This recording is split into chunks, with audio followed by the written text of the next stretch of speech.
Investment करते हैं हम फ्यूचर के लिए, और फ्यूचर में जब हमें पैसे की रिक्वायरमेंट आती है तो हम उस इन्वेस्टमेंट या असेट को बेच देते हैं। चाहे वो हमारा घर हो, लैंड हो, गोल्ड हो, इक्विटी शेयर हो या म्यूचुअल फंड। इसके बेचने पर हमें जो गेन आता है उसे हम कैपिटल गेन कहते हैं, और इनकम टैक्स में इस कैपिटल गेन के ऊपर टैक्स लगता है। तो मिस्टर सुब्रत का यही सवाल है कि उनका एक एग्रीकल्चर लैंड है जो उन्होंने 2000 में 10 लाख रुपया में खरीदा था, और अब 2025 में ये इसे सेल करना चाहते हैं।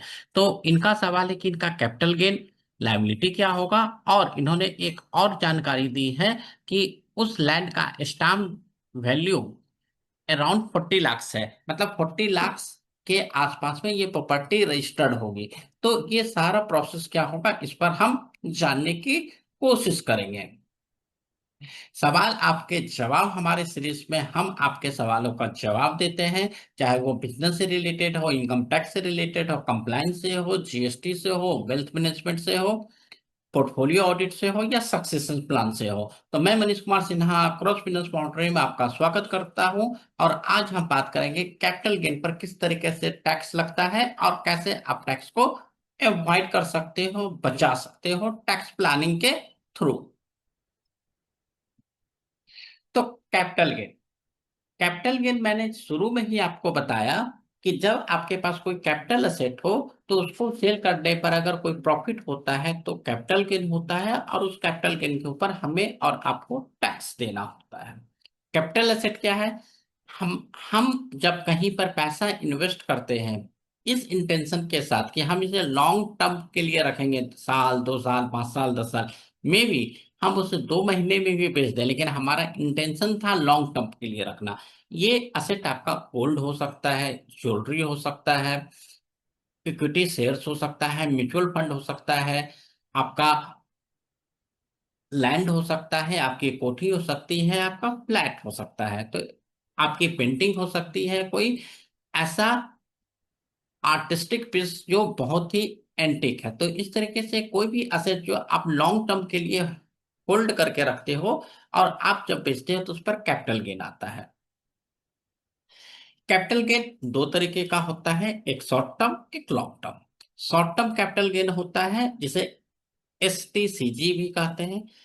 यहाँ पर असेट को दो कैटेगरी में बांटा गया है, एक म्यूचुअल फंड और शेयर लिस्टेड असेट, दूसरा other than mutual fund share जो कि लिस्टेड असेट है। तो म्यूचुअल फंड और शेयर जो लिस्टेड है और हम उसे 12 महीने के लिए होल्ड करते हैं, 12 महीने से ज्यादा तो लॉन्ग टर्म हो जाता है, 12 महीने से कम तो ये शॉर्ट टर्म हो जाता है। इसी तरीके से इनके अलावा जो भी असेट है, लाइक लैंड, बिल्डिंग, गोल्ड, कोई भी असेट, तो अगर हम 2 साल से ज्यादा होल्ड करते हैं तो लॉन्ग टर्म होता है, 2 साल से पहले होल्ड करके सोल्ड कर देते हैं, सेल कर देते हैं, तो शॉर्ट टर्म होता है। तो इस तरीके से हमारे सामने लॉन्ग टर्म और शॉर्ट टर्म का डिफिनीशन आ गया कि शेयर और म्यूचुअल फंड 1 साल से ज्यादा होल्ड है लॉन्ग टर्म, 1 साल से कम होल्ड है short term. Other than share और म्यूचुअल फंड 2 साल से ज्यादा होल्ड करके बेचते हैं तो लॉन्ग टर्म कैपिटल गेन कहलाता है, और नहीं तो शॉर्ट टर्म कैपिटल गेन कहलाता है। अब लॉन्ग टर्म हो या शॉर्ट टर्म हो तो गया, तो हम इसे ITR में कहाँ डिस्क्लोज करें और इस पर कितना टैक्स लगता है, ये दुनिया का सबसे इंपॉर्टेंट सवाल है और सबसे इंपॉर्टेंट मुद्दा है, क्योंकि टैक्स के बिना गवर्नमेंट आपको जाने नहीं देगी, और अगर आपने इसे डिस्क्लोज नहीं किया तो आपको गवर्नमेंट जीने नहीं देगी। मेरा एक किताब है, बजट सबका, बचत आपका। इस किताब में एक कैपिटल गेन का चैप्टर है जहां पर आप कैपिटल गेन के बारे में पूरा डिटेल समझ सकते हो, और ये आपके सामने कैलकुलेशन मैंने रखा है शॉर्ट टर्म कैपिटल गेन का, लॉन्ग टर्म कैपिटल गेन का। तो दोनों ही कैपिटल गेन हो तो सबसे पहले हम सेल कंसंट्रेशन लेते हैं, उसमें से कॉस्ट ऑफ एक्विजिशन माइनस करते हैं, और अगर कोई कॉस्ट हमें इंप्रूवमेंट में लगा है तो वो भी हम माइनस करते हैं। इसके साथ साथ अगर कोई ब्रोकरेज कॉस्ट या ट्रांसफर करने में कोई कॉस्ट लगता है तो वो माइनस करते हैं। वहीं पर लॉन्ग टर्म में हम कॉस्ट के साथ साथ हम इंडेक्सेशन करते हैं, क्योंकि इन्फ्लेशन का बेनिफिट लेते हैं। तो ये डिटेल आपको इस बुक में मिल जाती है, और इसी के साथ इस बुक में कैपिटल गेन के बारे में काफी रोचक जानकारियां हैं जो आप टैक्स एक्सपर्ट नहीं हो, आपने कभी टैक्स नहीं पढ़ा, तब भी आपको काफी आसानी से इन शब्दों का, इन टर्मिनोलॉजी का समझ आ जाएगा और आप अपने टैक्स प्लानिंग अपने हाथों से कर सकते हो।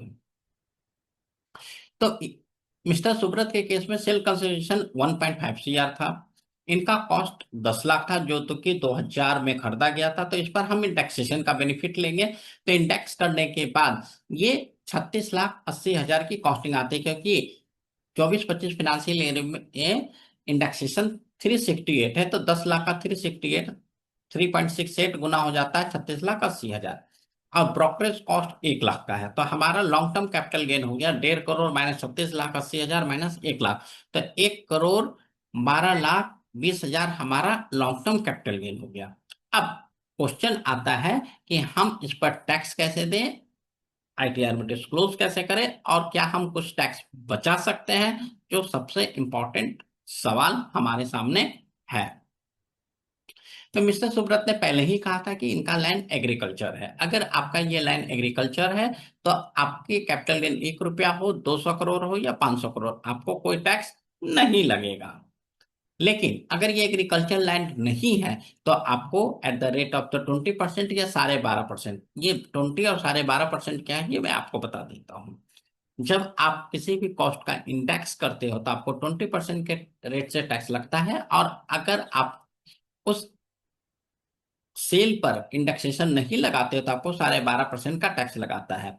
तो बजट में एक प्रावधान किया गया है कि जुलाई 2024 से पहले अगर कोई एसेट है तो आपके पास ये दोनों ऑप्शन है, लेकिन उसके बाद आप कोई एसेट खरीदते हो तो आपके पास 20% इंडेक्सेशन का कोई ऑप्शन नहीं मिलता है, सिर्फ आपको 12.5% का बेनिफिट मिलता है। तो 12.5% के आधार पर ये टैक्स निकल के आता है 22,44,000। रीजन हमारा कैपिटल गेन कितना था, 1,12,22,000। तो इस पर सीधे 20% हमारा कितना हो गया, 22,44,000।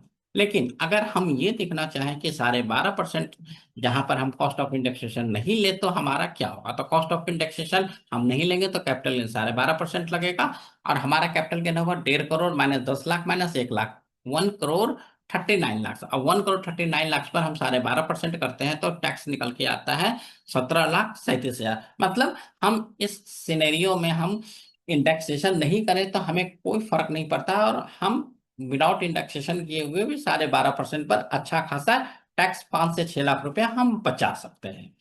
तो आपको ये पता चला कि हम टैक्स देके हम इस तरीके से अपने पैसे को फ्री कर सकते हैं। अब इसी बुक में एक और प्रोसेस लिखा हुआ है कि आप जब किसी कैपिटल असेट को बेचते हो तो आप कैसे टैक्स बचा सकते हो, जिसमें इस बुक का एग्जांपल है कि आपने अदर देन घर कोई चीज जैसे गोल्ड, लैंड, ये सवाल भी लैंड का है, तो 1 करोड़ में आपने लैंड बेचा। आपका कॉस्ट या इंडेक्स कॉस्ट आपका 60 लाख का था, लॉन्ग टर्म पर 40 लाख रुपया। आपके पास पहला ऑप्शन है इस 40 लाख पर आप 12.5 या 20% से टैक्स दे दे, सारा पैसा आपका। दूसरा ऑप्शन है कि आप एक नया घर खरीद ले विदिन 3 इयर्स 1 करोड़ रुपया लगा के, तो आपको कोई टैक्स नहीं लगेगा। तीसरा ऑप्शन है कि जिस दिन आपने सेल किया उसके 6 महीने के अंदर एक गवर्नमेंट बॉन्ड खरीद ले, और उस गवर्नमेंट बॉन्ड 1 करोड़ रुपया लगा दे तो आपको कोई टैक्स नहीं लगा। लेकिन 1 साल में आप मैक्सिमम 50 लाख का ही गवर्नमेंट बॉन्ड खरीद सकते हो। फोर्थ ऑप्शन है कि अगर आप घर अभी नहीं खरीदना चाहते हो तो आप रिटर्न फाइल करने से पहले कैपिटल गेन डिपॉजिट स्कीम में पैसा डाल दो, और वो पैसा से 3 साल के अंदर आप खरीद खरीद लो, तो आपका ये टैक्स बच सकता है। अब इस सवाल खत्म करने से पहले जो इनका सुब्रत जी का एक सवाल था कि मेरा घर का स्टाम्प वैल्यू 40 लाख है लेकिन मैं बेच रहा हूं 1.5 करोड़ में। तो जो सबसे इंपॉर्टेंट चीज है कि हमें यहाँ पर यह समझना है कि आप स्टाम्प वैल्यू 40 लाख ही क्यों ना हो, लेकिन जब आप रजिस्ट्री कराओ तो 1.5 करोड़ पर कराओ, सो डैट आपको 1.5 करोड़ के ऊपर स्टाम्प ड्यूटी थोड़ा सा ज्यादा तो लगेगा, लेकिन अब 1.5 करोड़ जो आपके अकाउंट में इनफ्लो आ रहा उसको आप जस्टिफाई कर पाओगे, और जो सामने खरीदने वाला व्यक्ति है वो भी अपना cost of acquisition 1.5 crore consider करेगा। जब वो 2 साल 5 साल 10 साल के बाद कभी भी बेचेगा तो उसको भी बेनिफिट होगा। अगर आप 40 लाख पर ही रजिस्ट्री करा लेते हो तो आपको अगला 1 करोड़ 10 लाख आपको जस्टिफाई करना डिफिकल्ट होगा, और उस पर हैवी पेनल्टी लगेगा क्योंकि आप स्केपिंग ऑफ इनकम में आ जाओगे, उसी तरीके से उस व्यक्ति का 1.5 करोड़ तो निकल गया, लेकिन उसको कॉस्ट ऑफ एक्विजिशन मात्र 40 लाख ही समझा जाएगा। तो दोनों ही केस में ये लॉस है। तो इससे बढ़िया है कि आप 1.5 लाख में रजिस्ट्री करवाएं और दोनों ही हाथों में लड्डू होगा। तो थैंक यू सुब्रत जी कि आपने ये सवाल पूछा, और इसी तरीके से आपके पास भी कोई सवाल हो तो आप हमसे सवाल जरूर पूछें, आपके सवालों को जवाब हम देंगे। जब तक दोस्तों, नमस्कार। Audio Jungle.